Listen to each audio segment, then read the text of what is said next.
வெளியே வாங்குற காலிஃப்ளவர் 65க்கு இனிமேல் பாய் சொல்லிடுங்க. ஹோட்டல் சுவையில இப்படி ஒரு முறை வீட்டில் செஞ்சு பாருங்க.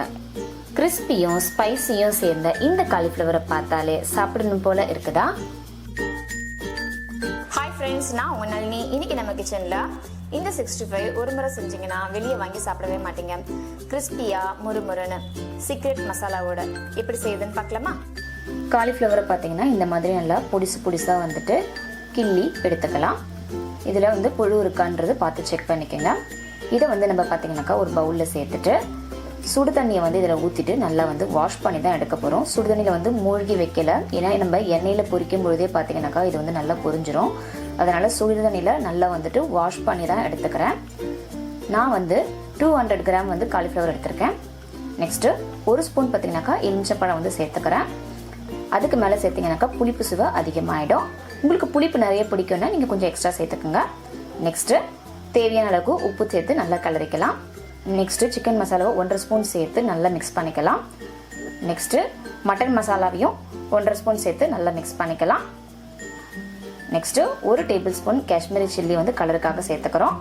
நெக்ஸ்ட்டு 1 ஸ்பூன் பார்த்தீங்கன்னாக்கா இஞ்சி பூண்டு பேஸ்ட் இதில் சேர்த்துக்கிறோம். இதையே நல்லா மிக்ஸ் பண்ணிக்கலாம்.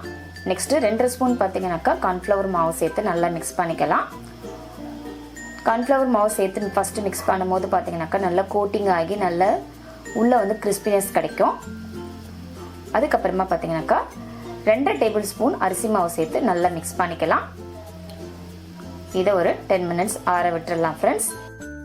நெக்ஸ்ட்டு ஒரு பேனில் தேவையான அளவுக்கு எண்ணெய் சேர்த்துட்டு நல்லா எண்ணெய் காஞ்சதும் மீடியம் ஃப்ளேமில் வச்சுட்டு நல்லா பொரிச்சு எடுத்துக்கலாம்.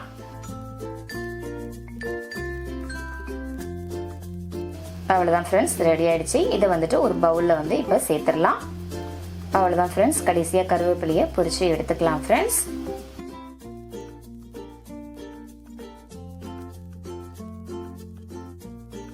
காலிஃப்ளவர் 65 நீங்கள் எதோடு சாப்பிடுவீங்க?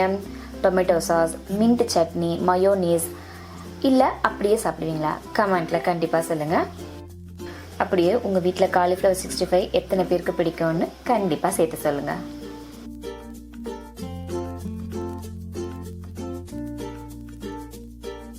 இந்த கிறிஸ்பி காலிஃப்ளவர் 65 உங்களுக்கு பிடிச்சிருந்தா லைக் பண்ணுங்க, உங்க ஃப்ரெண்ட்ஸுக்கு ஷேர் பண்ணுங்க. மறக்காம MMJ கிச்சனுக்கு சப்ஸ்கிரைப் பண்ணிக்கோங்க. தேங்க்ஸ் ஃபார் வாட்சிங். பாய்.